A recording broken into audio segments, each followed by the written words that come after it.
Hey, welcome to How It's Done, a podcast for curious marketers. I'm Christy Goad. I'll be your host, and I'm really glad you're here. Welcome to the show. In this episode of How It's Done, I'm here with John Hallock, Senior Vice President, Corporate Communications at Livongo. Today, we're going to talk about John's career evolution as a communicator because he's kind of a big deal, having led communications during two of the biggest healthcare technology IPOs in history. The first was athenahealth, which went public in 2007, and now Livongo, which went public last year. John's currently spearheading communications for Livongo's merger with Teladoc, which is one of the hottest stories going right now. You know, no big deal, just $18.5 billion on the table. John, welcome to the show. Hey, great to be here. Thanks for having me, Christy. Well, thanks for taking the time. Would you kick us off telling us a little bit about yourself and your journey to Livongo? Yeah, absolutely. So I came on at Livongo right at the very beginning of 2019. And the company at that time had been around a good number of years, had started to scale. And when I had met with Glenn Tolman, who's the founder and the former CEO, but now the executive chairman, and I had met with him in December of 2018 and up here in Chicago. And I had known Glenn as a competitor when he was running Allscripts. So, and I was at Athena, and they were really our arch rival. And I had never actually met Glenn in person. I had only seen him on TV and at conferences, and if Jonathan Bush, the former CEO of Athena, was at that conference. And so he was this rival.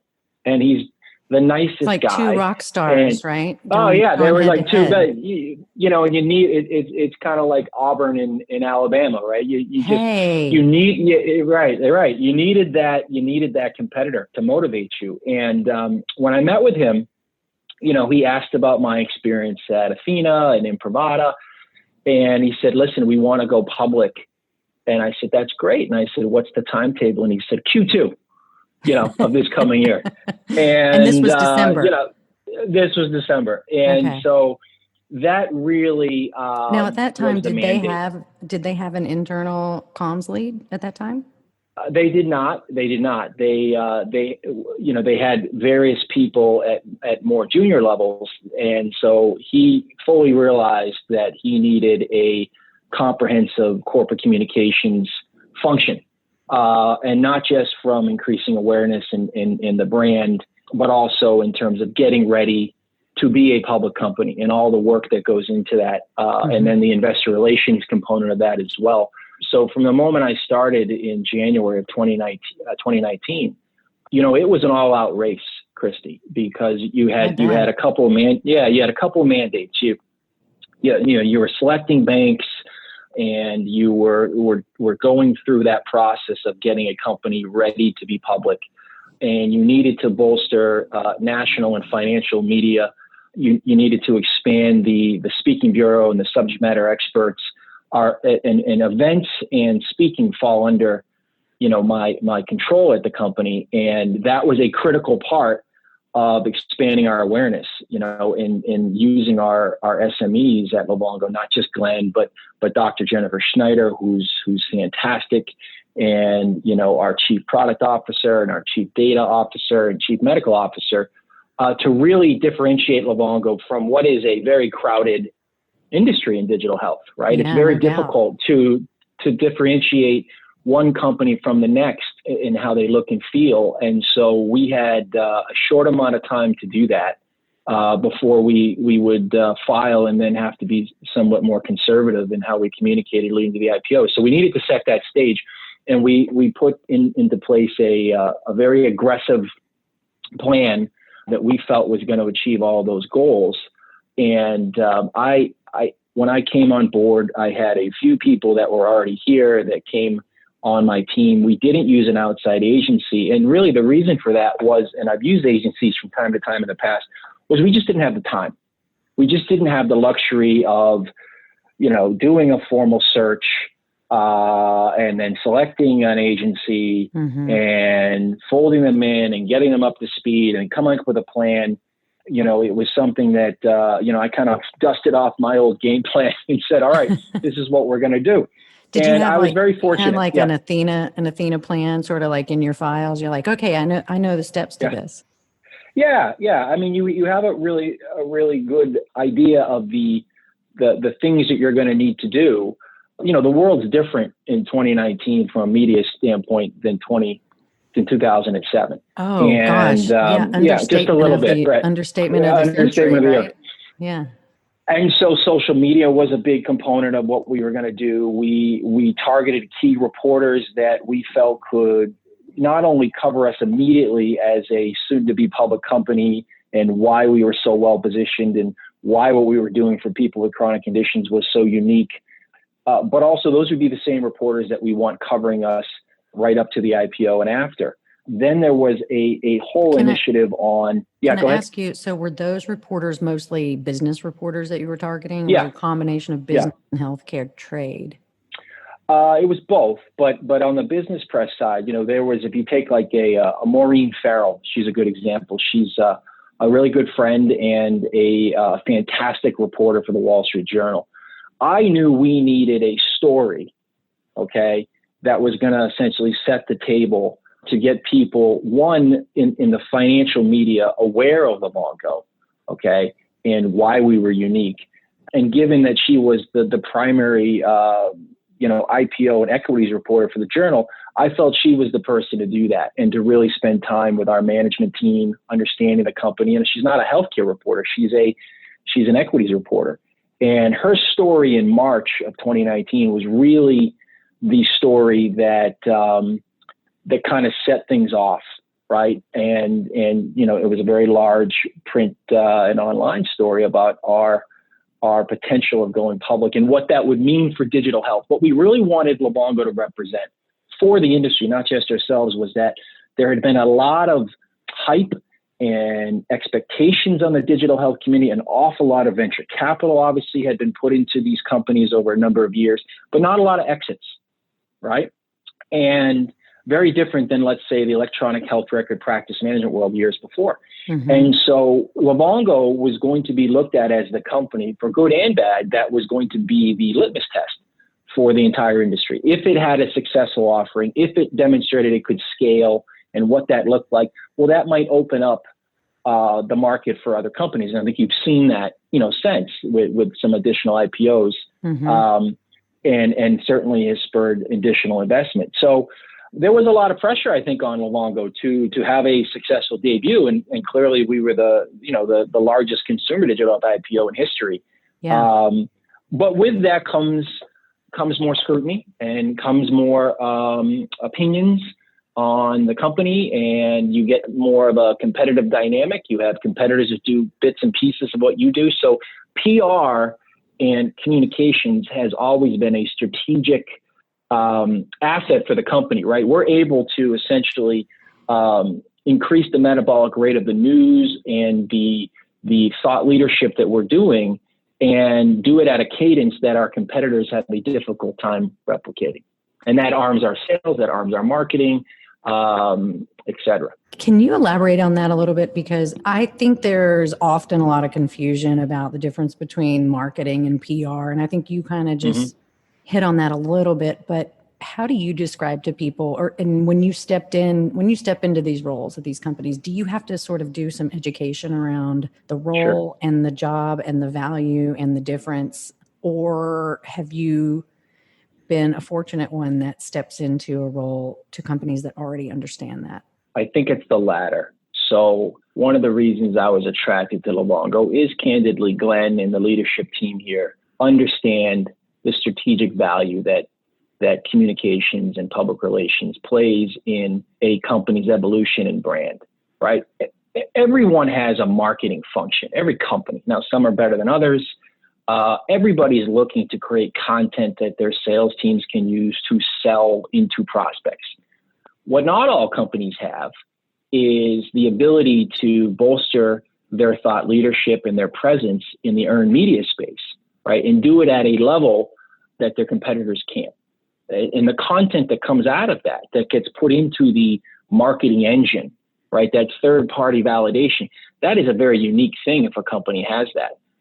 And so Glenn understood that. If you look at what he did at Allscripts years ago, I mean, that was a key part of their strategy. It was a key part of our strategy at athenahealth. And so, that wasn't something that I had to deal with. And that would have been difficult if I had come into Livongo and you spend a good amount of your time trying to educate people as to what you're trying to do. It was less about that and more about, here's the plan and put it into action right away. And we do not have a large internal team. I'm very blessed to have the team that I have is extremely hardworking. They are extremely dedicated. Yeah. How many people, if you're able to disclose this, how many people do you have on your team? I have now 4 people. And at that time, I had 2 people. So I had an individual, and he's extremely talented. His name's Jake Mazanke. He is my senior manager of corporate communications. And then I have a woman named Ashley Barrised, who runs all of our corporate events and thought leadership speaking. And that is highly integrated. And now we've since bolstered both their teams. And when I came on, one of the keys I will tell you is to the success of this team is Courtney LeClaire is our chief marketing officer, and she is an unbelievable person and marketer. And she's a very consumer-centric marketer. And she comes from Apple and Intel and Disney and was the CMO of the Oakland Raiders. I mean, her mind is very different than a traditional healthcare marketer. And, she was critical in not only setting the stage to let me and my team do what we needed to do, but also the branding and the look and the feel of Livongo leading into the IPO, right? And since then we've increased that. So it was really kind of a perfect storm of bringing people together from different disciplines, and we intentionally did not want to have a very layered team, right? Because speed and efficiency was critical. You and your CMO, you pretty much locked arms from the beginning then. Absolutely. And she's an unbelievable partner. And if you look at where she's come from in her career and the kinds of brands that she's been associated with, she understands the value of PR. She understands that if you have strategic communications as part of marketing and what marketing is trying to do, that can oftentimes be the real differentiator in a company's evolution. So to that point, I think there's often a lot of confusion, a lot of companies. I'm quite frankly continually shocked at some of the large companies that don't even have a communications function and don't necessarily understand, the difference in the different roles and the value of that. How have corporate communications at Livongo and marketing, were you having weekly meetings? Are you integrating your plans, or are you just sort of keeping each other updated on what's going on? Because I find that is often a breakdown too. One, the right hand doesn't know what the left hand is doing sometimes, and they could be working at cross purposes, but outsider looking in, that's not happening at Livongo. Could you speak to that a little bit? Yeah, that's a great question. So we are in constant communication. We have our traditional weekly, marketing leadership team meetings, my team meetings, but we don't do it to the point of being risk adverse. We don't do it to the point of spending more time strategizing and talking about what we want to do versus doing. There is no shortage of companies in my experience that have amazing aspirations of what they want to do in the media or from a marketing standpoint. There is a shortage of companies that actually go and do it. I call it like the 6-pack abs problem in PR and marketing. Like there's nobody that doesn't want 6-pack abs. Right. I mean, that's a no-brainer. Do you want to do the work and live a lifestyle that's going to allow you to have 6-pack abs? So PR, there's no shortage of companies that say, I have a really great story and we need to do a better job telling it, so on and so forth. But there aren't many companies that actually go and do it and put in the work day in, day out. Not just do one-off stories or a little campaign here or there, but a cadence that literally overwhelms your competition, is giving fresh points of views and content to your sales and partner teams, to your prospects. And I'd be less than candid if I didn't say, yes, it's tiresome. It's been 2 years of a sprint. Right. Because the media is 24/7. Yeah, 24/7. And we have all different kinds of things we can speak to at Livongo. We have the world of diabetes, of hypertension, of mental health. We have the corporate story and the financial story, right? And so to your question earlier of larger companies with how they view corporate communications, most companies, they have a person that handles a press release and, dealing with legal and finance and, okay, get the news out of the door. And they don't do much with it, right? They say, okay, we got the news out, on to the next thing. And then they're shocked and surprised that there wasn't a lot of pickup or they didn't get, the message resonating the way they wanted. So media relations, the act of talking to a reporter, I think has dissipated in my 20 years of PR. Yeah. Well, and reporters, are harder to get on the phone, if we're talking about getting someone on the phone, quite frankly. But I would love it if you could dive into that a little bit more, because obviously, when you're working on that initial story that you talked about earlier with the Wall Street Journal, you really have to do a lot of work on the back end, saying, okay, what are the key elements of this story? What are the things that we need to help this reporter understand about us? Who do we need to make available? How can we help appropriately communicate why we're different? And then you also have to make sure, I think a lot of times if you're leading corp comms and media relations at a company, you could do all that work. But then if you don't have the executives willing and ready and ready to dive in, like say the reporter's available and they only have this one window, like to make sure that they know that we have to do everything we can to be available. How do you go about creating those storylines? How, like, literally kind of how much work is involved? Because I think a lot of people misunderstand that in kind of framing up the stories. And then you and your team are constantly sort of pitching reporters to keep that cadence going? I know there's a lot of questions sort of in there. But... Yeah. Well, let me take one of them. So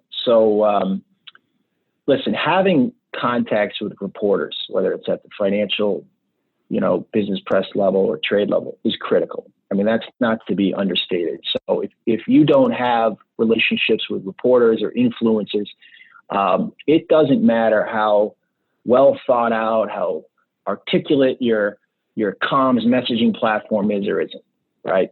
Because they are the conduit to telling a story. So I've always been a believer in that. To your other question, you need to sit down with your team and say, these are the 2, 3, 4 things that we absolutely want to get across in the media. And here's why, right? And obviously they need to be aligned with the strategy of the company.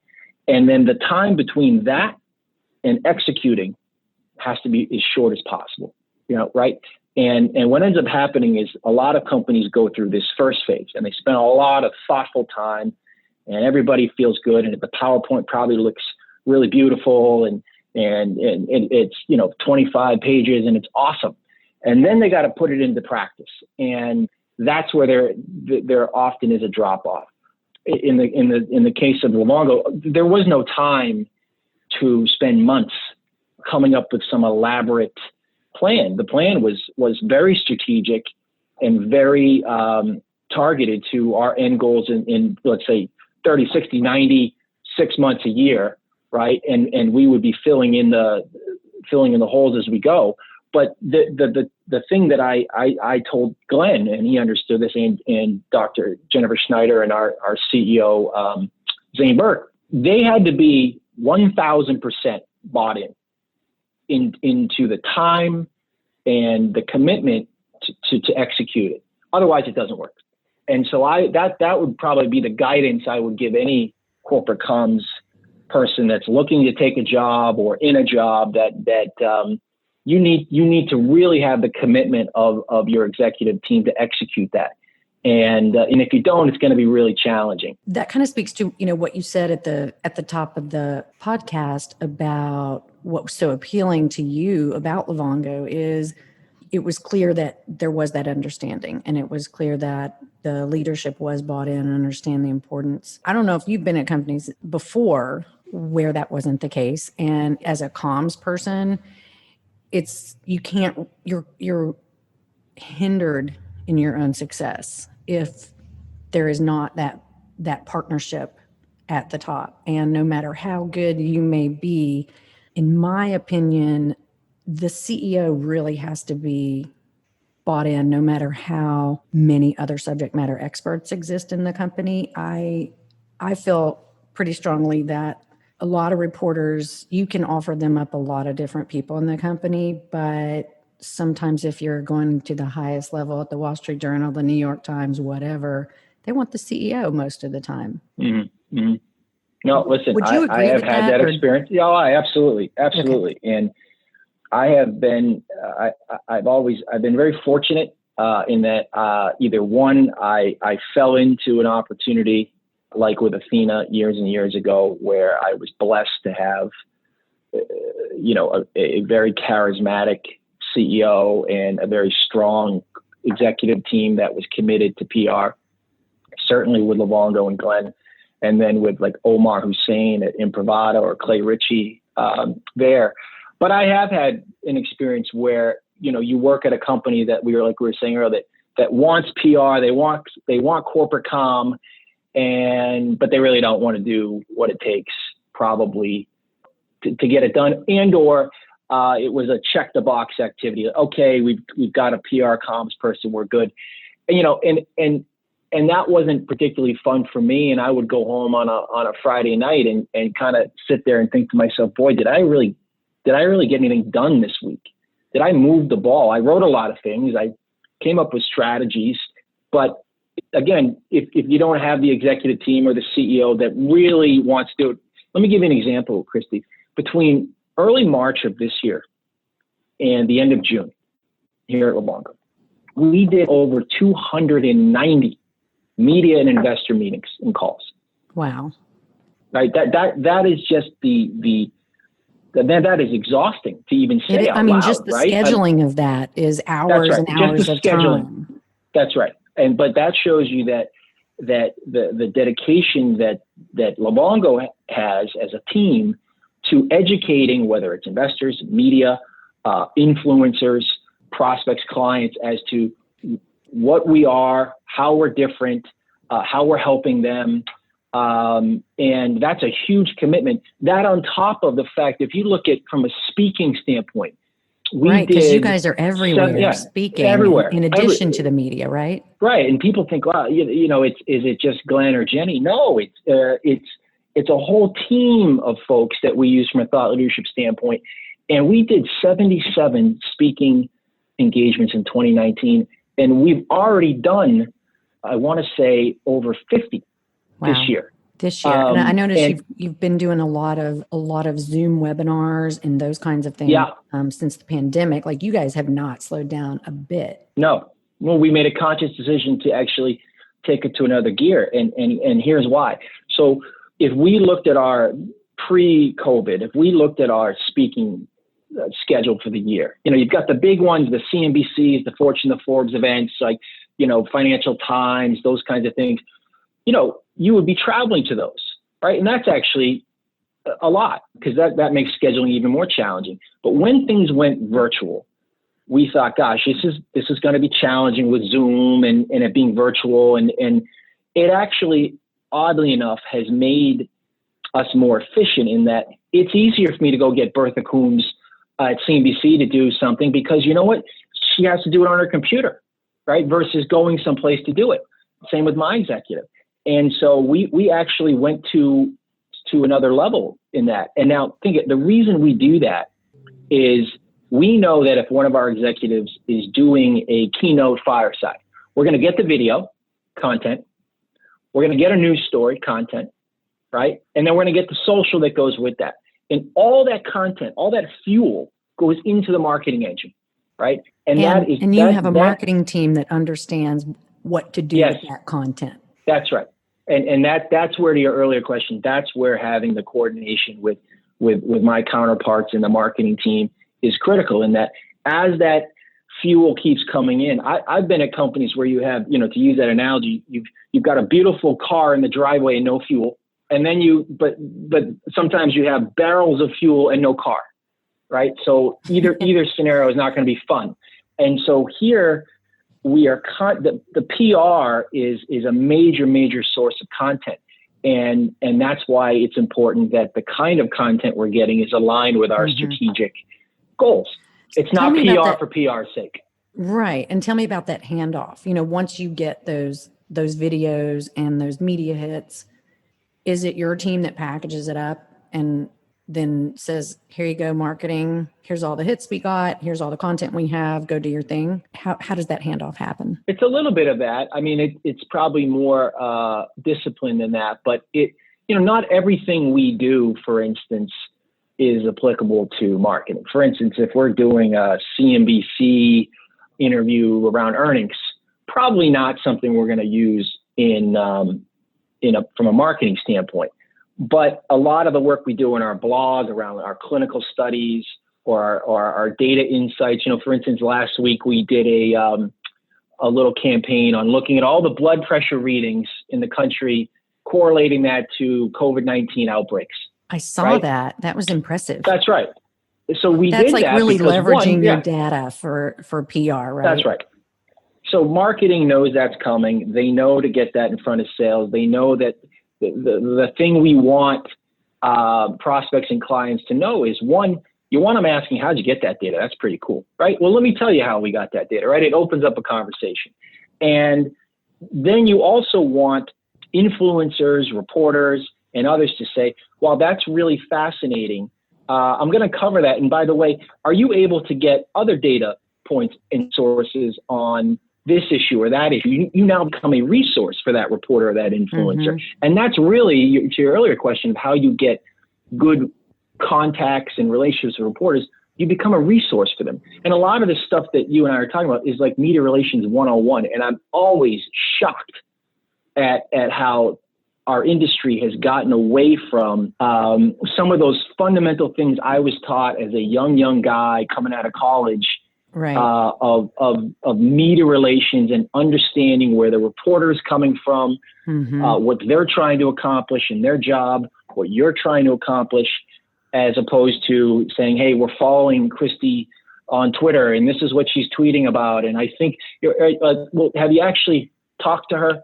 Have you asked her what she's working on? Have you tried to get an understanding of where she's at in her coverage, what her editor might be looking for her to write? And then meeting her there, right? As opposed to saying, write about this. And so, well, let me ask you I was fortunate. Yeah, go ahead.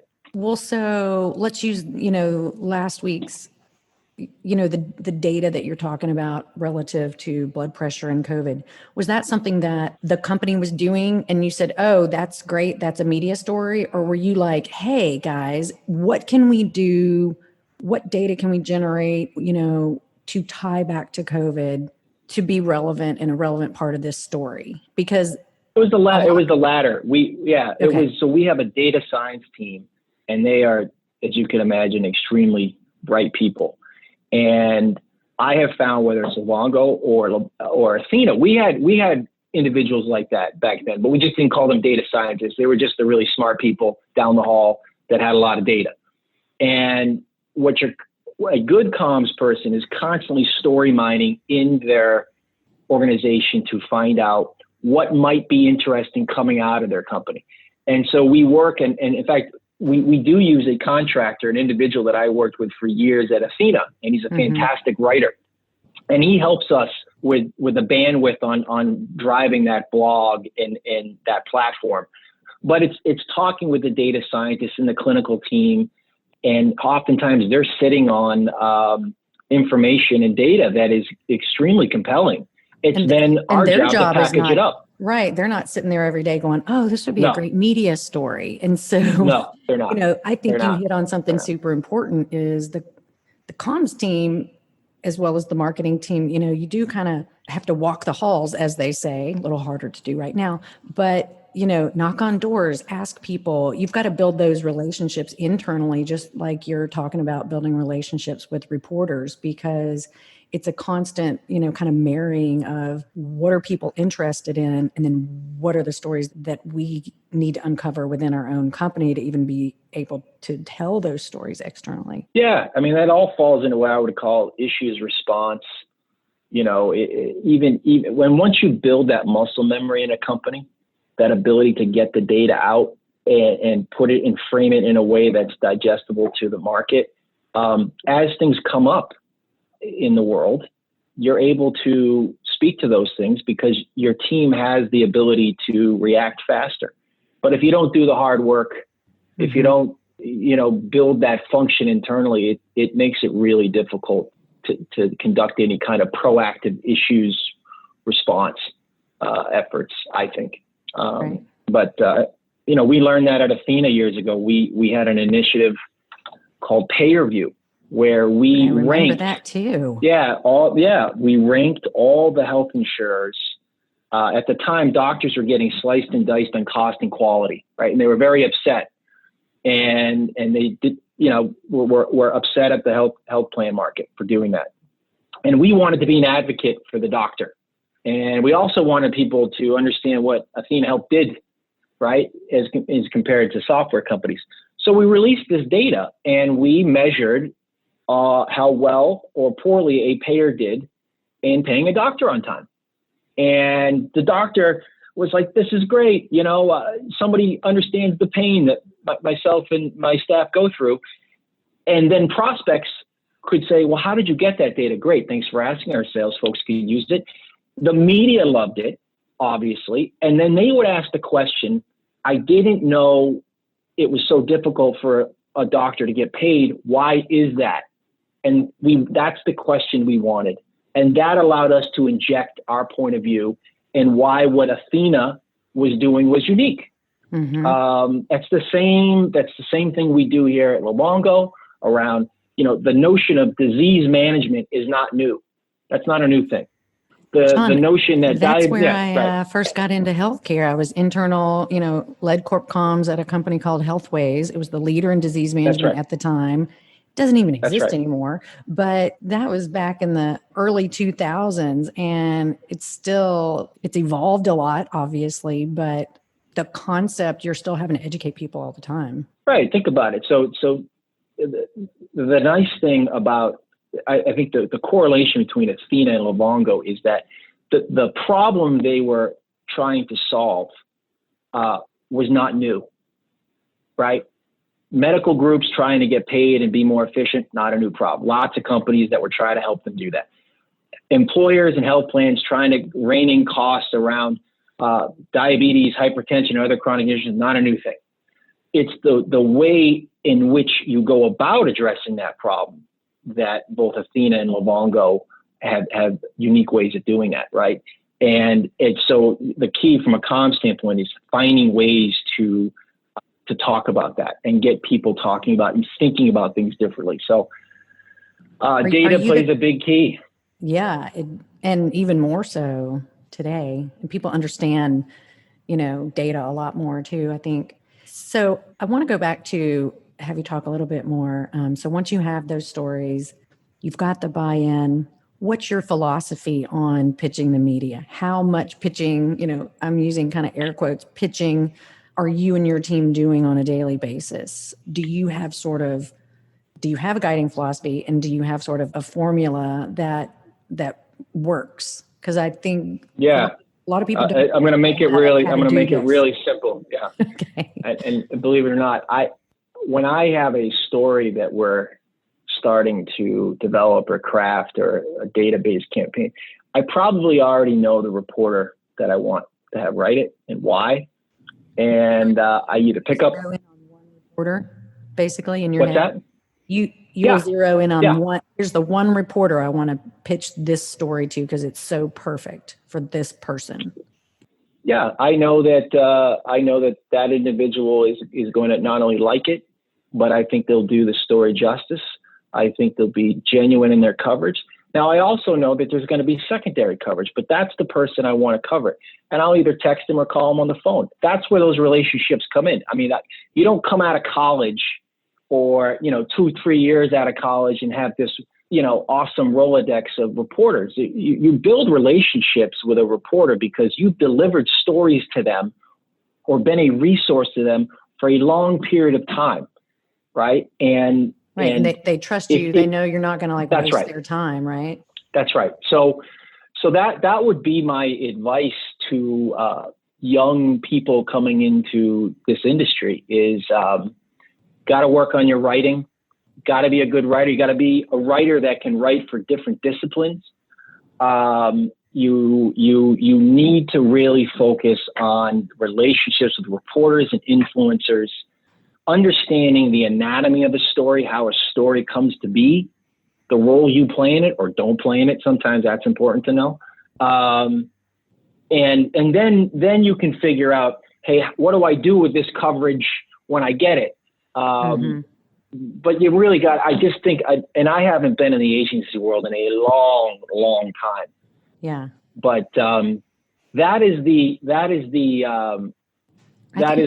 thing I think young people should be focused on in college. I think that is the greatest advice, everything you've just outlined. And I've said for years also, not everybody's good at media relations, and I think that sometimes you do have young professionals coming out of a PR program, but they're not good at media relations. And they, is it a skill you can learn? Absolutely. Is it innate in everybody? Absolutely not.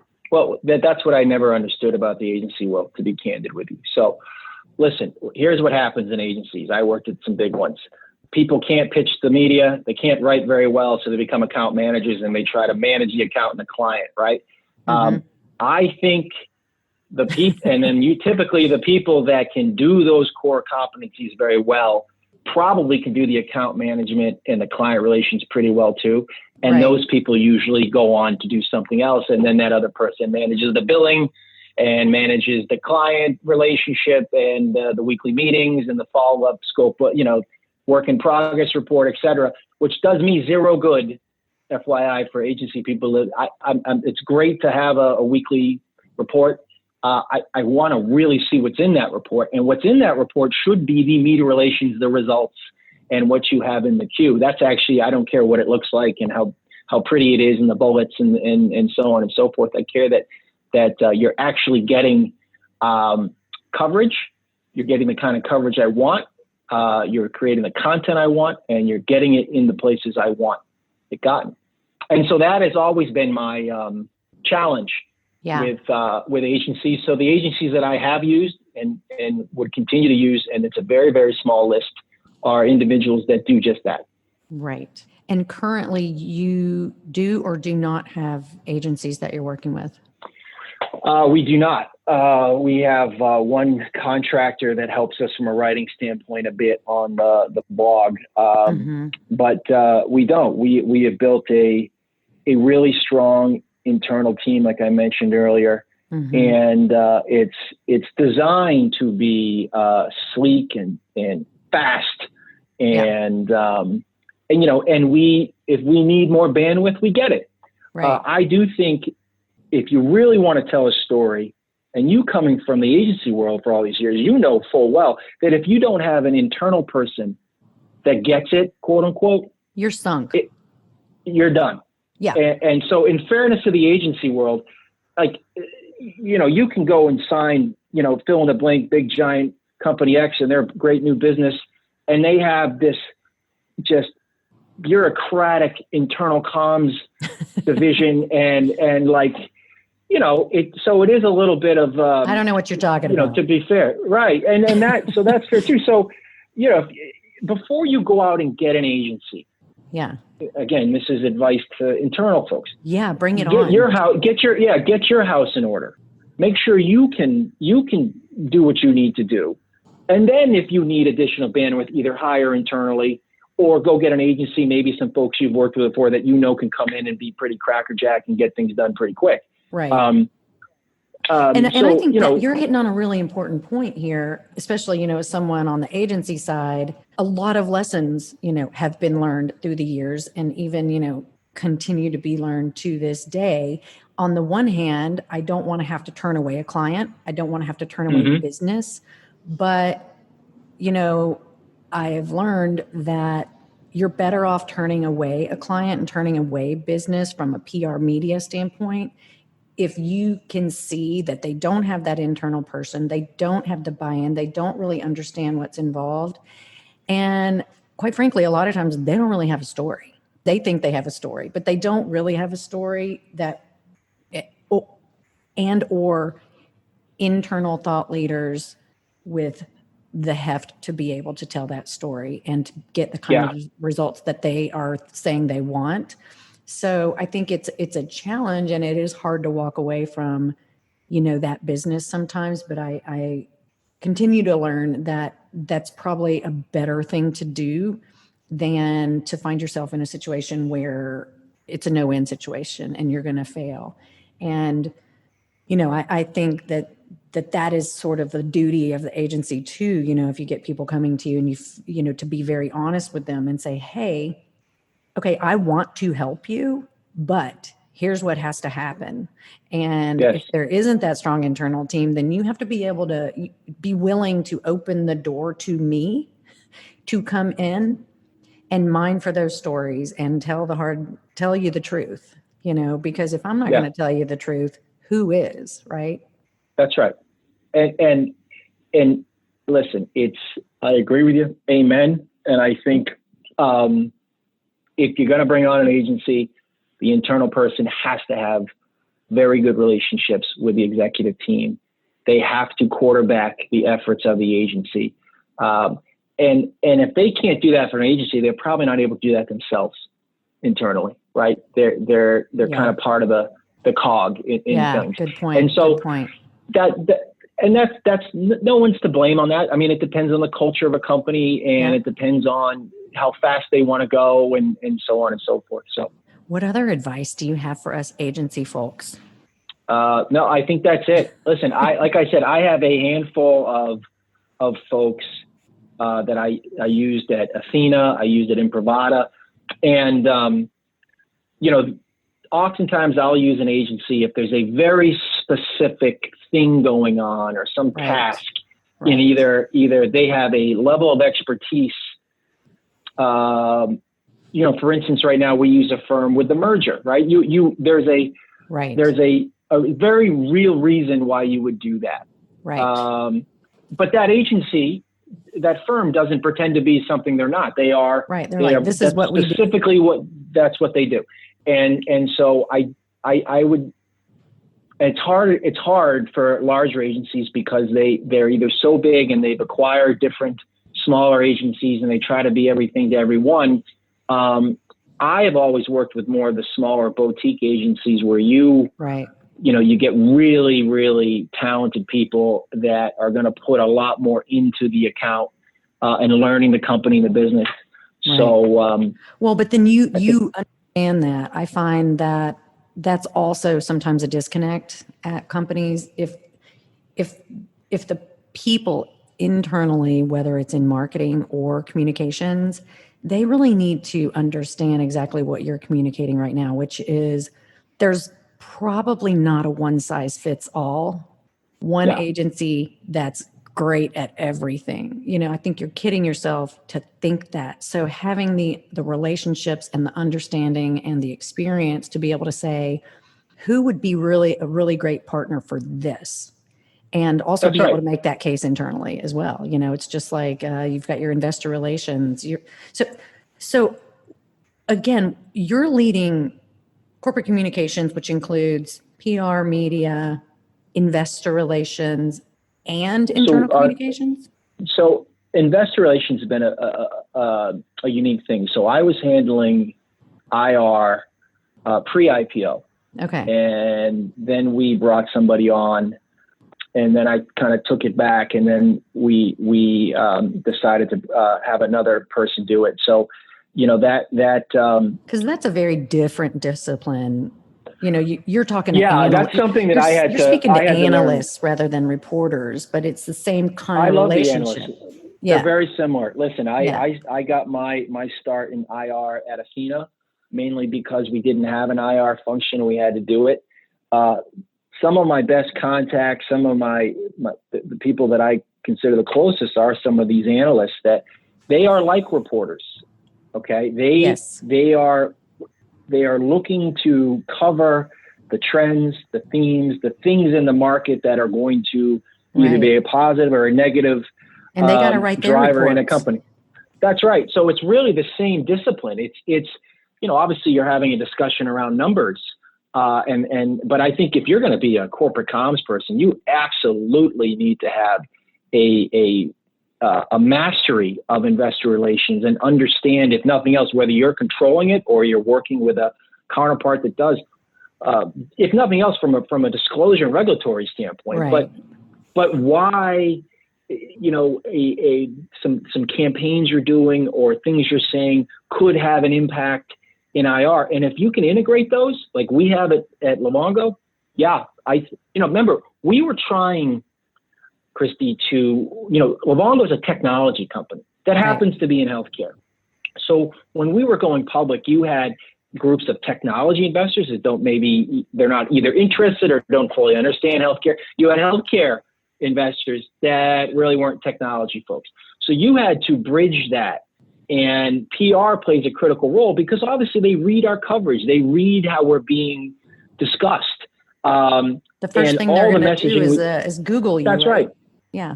That's right. So, and then the messaging there needs to be in the filings and how you're talking about yourself. And then in your investor presentation. So it's all tied together. And right. I've seen a lot of companies kind of have them siloed. Right.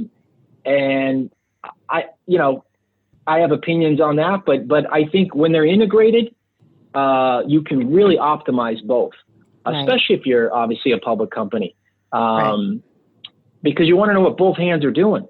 Right. Absolutely. Absolutely. No doubt.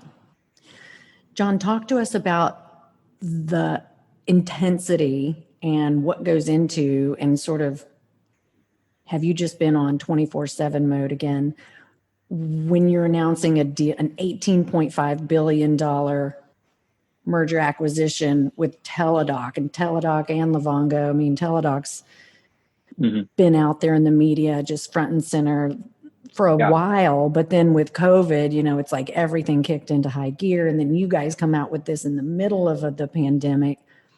How big of a deal was that? Well, I mean, we know it's a big deal, right? But how big of a deal is it and a lift from the corp comm standpoint? It's a lot.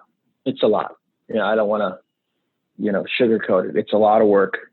I didn't get much sleep 3-4 days before, before we announced that. And, in a deal of that size, is not a lot of people know, right? So that right. You got a really small circle. Folks, right. So you're doing a lot of work, and there's probably more components to a deal like that than we have time to talk about, in terms of what needs to get done. But the good news is you can't really pull your team in. That's right. And then you got to pull them in just like maybe a day or two before, or maybe a week, or whatever the case. That's right. That's right. So the good news is this: we had created a dynamic at Livongo of such speed that, believe it or not, we had already been going 100 miles an hour in what we were already doing. So this was not something that was certainly unique, but the metabolic rate wasn't unusual to us. It was like business as usual for your team.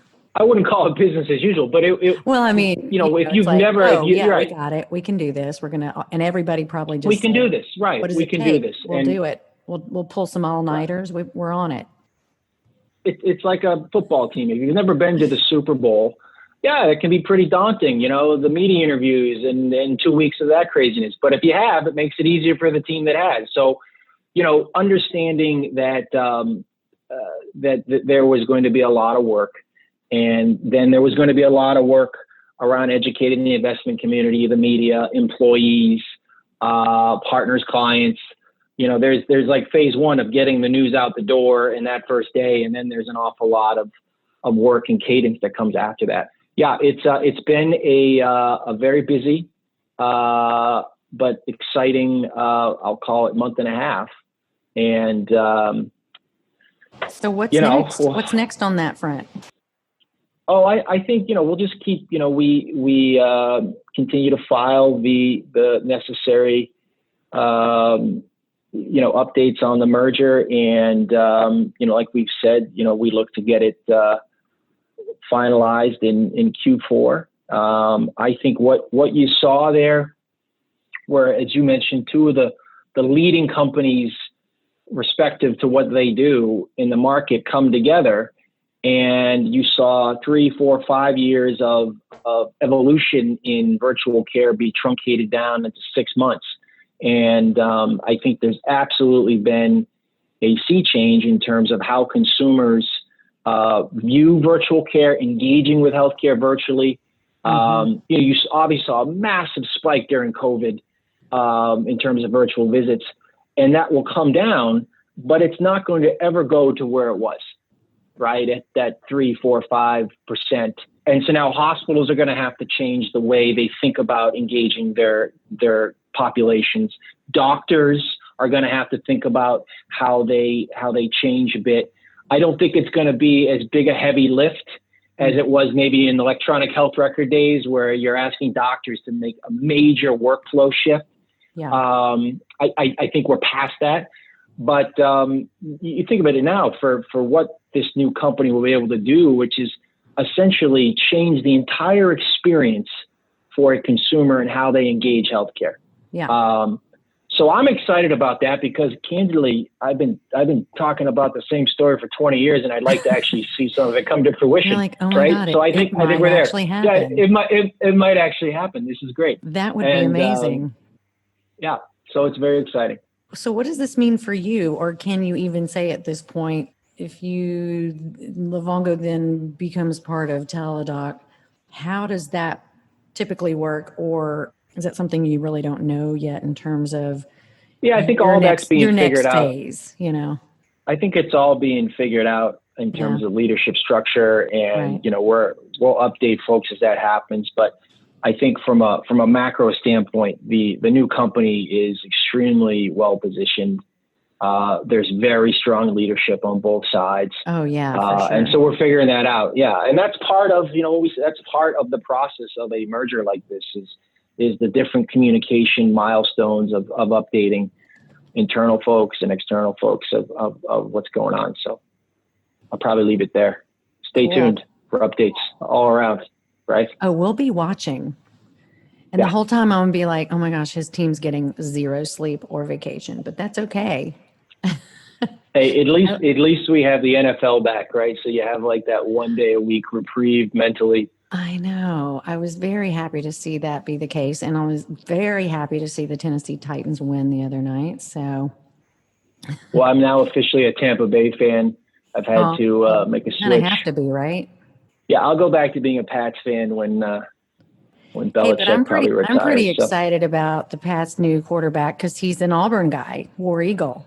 Yeah, listen, we'll see how that works out. You and I could have a whole nother podcast on my opinions on the Patriots, but and how things were handled. But listen, I think it's going to be an interesting season for sure. It will, no doubt.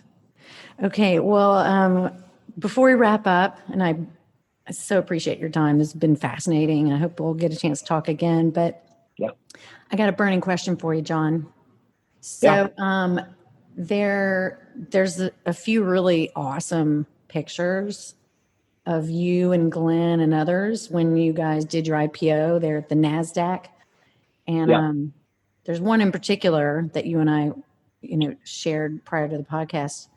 And I'm just wondering, I'm gonna include this picture in our podcast page when we publish this thing, but caption the photo for us. Tell us a little bit about the experience of being on the trading floor as a communicator. Is this the one with Glenn and I? Yeah, you and Glenn. Yeah. bunch of people around, Yeah. obviously, but you guys look pretty darn Listen, happy.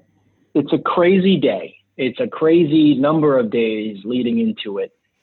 You've got the media, you've got what you're doing with the banks, you've got, in the case of us and most companies, you've got employees, partners, investors, other people associated with the company in New York.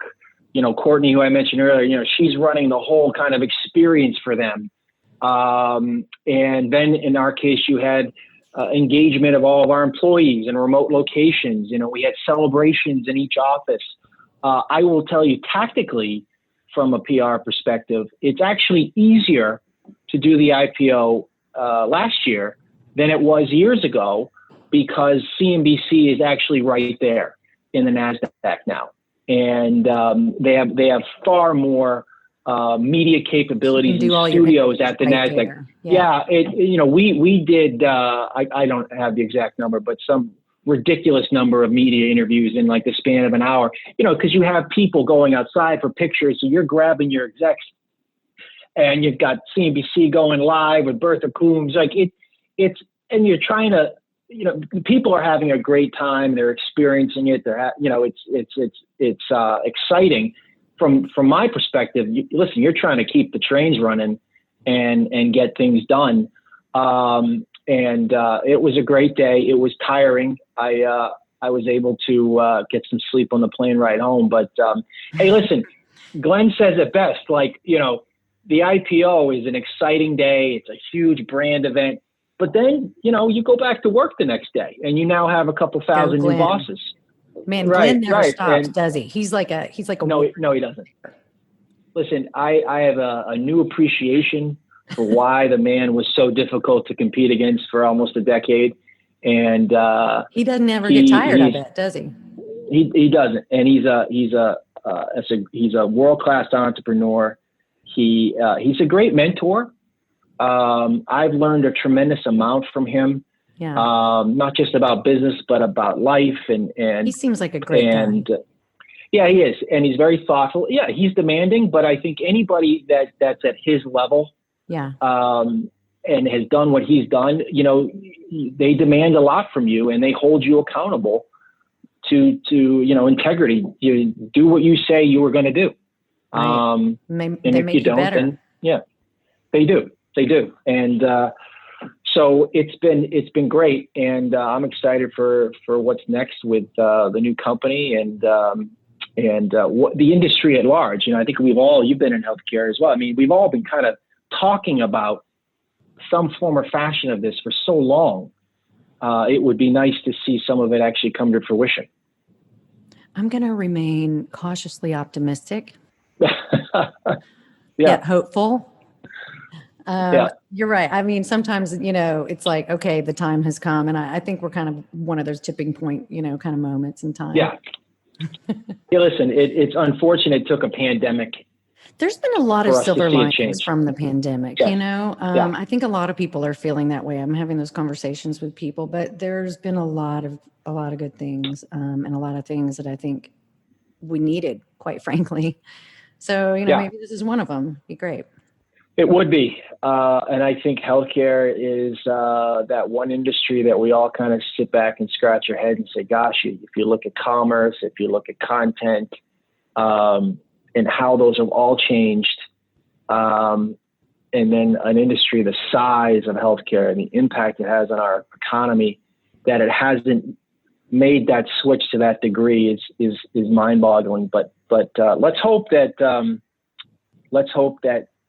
telemedicine or virtual care will actually play, and I think it absolutely will. Yeah, I do a too. Huge role in how care is delivered, in the experience that we start to get, especially for people with chronic conditions, people that have no choice but to engage the healthcare system. Right. Well, I mean, if we see that the whole world can start to do business over Zoom, then surely that tells us something about the promise of telemedicine for healthcare worldwide. That's right. Right? That's right. Well, this has been great. It has been great. Thank you. John, some people might want to get in touch with you. Can you tell our listeners maybe how to find Livongo, how to get in touch with you? Sure. Well, you can find Livongo at www.livongo.com, and feel free to email me at John, so that's john.hallock@livongo.com.